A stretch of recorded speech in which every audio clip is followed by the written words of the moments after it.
Welcome back, boss lady. I have a question that I received that I want to answer because I think it's a really important question that anybody considers. The question was, is there such a thing as too ambitious when it comes to setting financial goals? My inner chatter tells me I'm aiming too high. I fight with it all the time. I also rarely discuss my money goals because they seem outrageous, and I feel silly to say them out loud. What should I do? Okay, there's a lot that we can unpack here. I'm just gonna go through this one at a time. So the first thing where you mentioned you rarely discuss your money goals. Good. I actually have a video on why and when and how you should share your goals. A lot of people will say you should share your goals because it holds you accountable, and that's really tends to be bad advice. Even research backs that up. I recommend that you watch that video because what I want you to do is think of your goals kind of like a small seedling. Until that seedling is rooted enough, until it's had enough momentum, it's had enough growth, you really don't need to be sharing anything. When you share little seedlings like that too soon, they tend to get crushed. They're too small. They're not quite ready for the real world. And so when you say you're not sharing it, I think that's a good idea. Now, I know that you're not sharing it because they seem outrageous and they feel silly. And you also talked about fighting with that inner chatter. This is a whole separate topic that you need to consider when you're looking at whether or not your financial goals are too big. And I really want to encourage you to get the Breakthrough Boss course if you haven't, because really what you need to learn, first of all, you need to understand that your thoughts and your emotions that you're experiencing right now, these are coming from your beliefs about what's possible, about who you are, all that kind of stuff. But those beliefs are simply there. They're designed to help you to meet your needs. So keep you safe, keep you comfortable, keep you loved and well cared for. All of these things will determine what you're able to actually do. So it's really important that you're addressing the underlying mechanisms behind all of that inner chatter, because those are the things that are going to really hold you back from your goals. It's not the size of your goal, it's the size of your belief in relation to that goal. So now, is there such a thing as too ambitious when it comes to setting financial goals? Yes and no. In order for me to explain what I mean, I need to first shift your vocabulary around goals versus your big vision. Your big vision is the thing that is gonna feel too scary, too ambitious, too outside of your grasp. Your goals are not that big vision. Your goals are the things that get you towards that vision. So while your big vision will and should feel bigger than you, scarier than you, your goals should not. So is there such a thing as being too ambitious in either the goals or the big vision? Let's talk about the big vision first. First of all, no. If this is what you want, it's not too big. Plain and simple. Doesn't matter how you feel about it now. Doesn't matter if you feel ready for it now. If it's what you want, if it aligns with your values, with who you are, with what you want your life to be about, then it is not too ambitious. Unless it is something that you want, but you are so overwhelmed by it. You're so immobilized that you're not able to take action. And if that's the case, I want you to keep the vision, but now I want you to just ignore it for a little while and focus on those tiny incremental goals. In other words, don't change the vision. Change the first goal you need to work on to help you reach that vision. Change that goal to something that feels doable, manageable, attainable right now. Here's how I want you to picture this. I want you to picture yourself at the bottom of a huge staircase, right? Your big vision is step like 100, maybe 100,000. When you are at the bottom of the staircase looking up at this big giant vision, of course it's gonna feel bigger than you. It's gonna feel really far away. It might feel unattainable.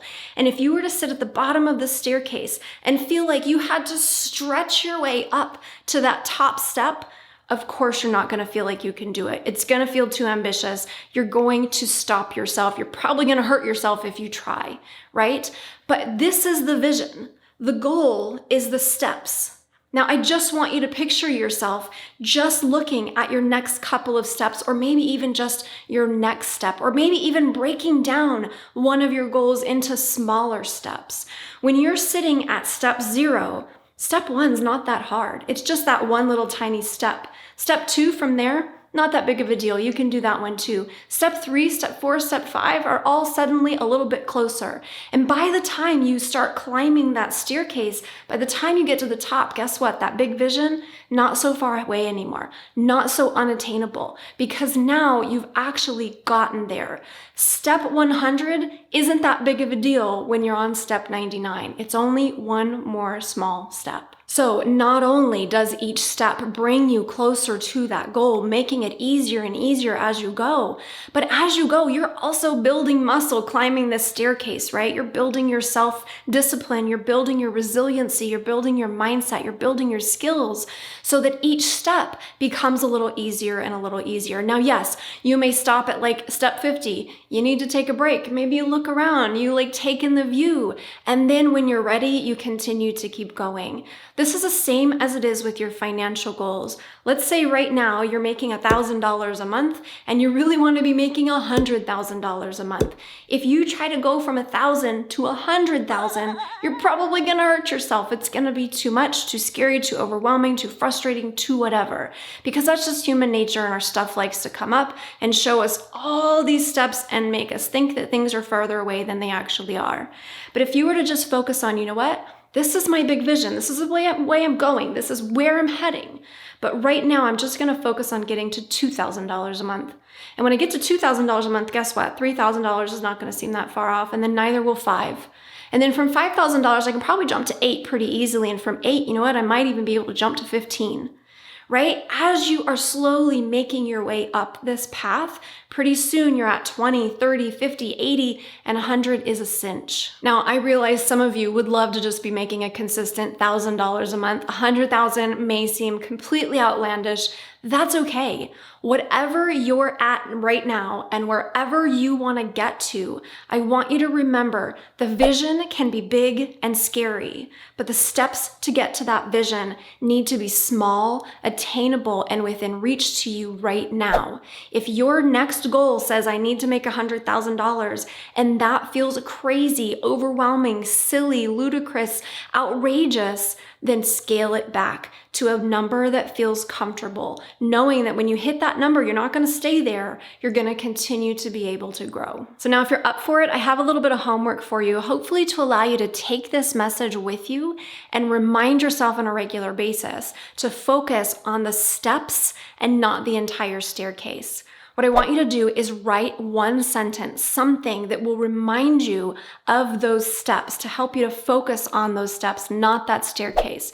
Write it as one short sentence. I want you to share it in the comments below with me. I want you to put it also on a sticky note, on a notebook, somewhere where you're going to see it on a regular basis. I like to do this when I'm brushing my teeth. I have a few different reminders and I read them over and over again, just as a way of brainwashing myself to slowly remember what it is I need to remember. Now, it may seem like, oh, after a while, I just ignore these notes. No, you don't. Your subconscious mind is still taking them in, even if you're daily not actually reading them. Might take a couple days, might take a couple weeks, might take a couple months. But the more you immerse yourself in the messages that you need to hear, the more you're going to be able to live them. So what is one sentence that perfectly encapsulates what you've just picked up, your takeaways from this video? Share it in the comments below. Tell me where you're sharing it or putting it in your house. I definitely want to hear from you. Also, if you're brand new here, you should know that my name is Tara Wagner. I help female entrepreneurs to crush their goals, not their soul, by helping them get their heads, their hearts, their habits in the right place so they can overcome those limiting beliefs and hit their goals. If that sounds like your jam, be sure to subscribe, hit the bell for notifications, give this video a thumbs up if you found it helpful. Don't forget to introduce yourself below and let me know what it is that you do. And thank you so much for watching. I'll see you in the next one.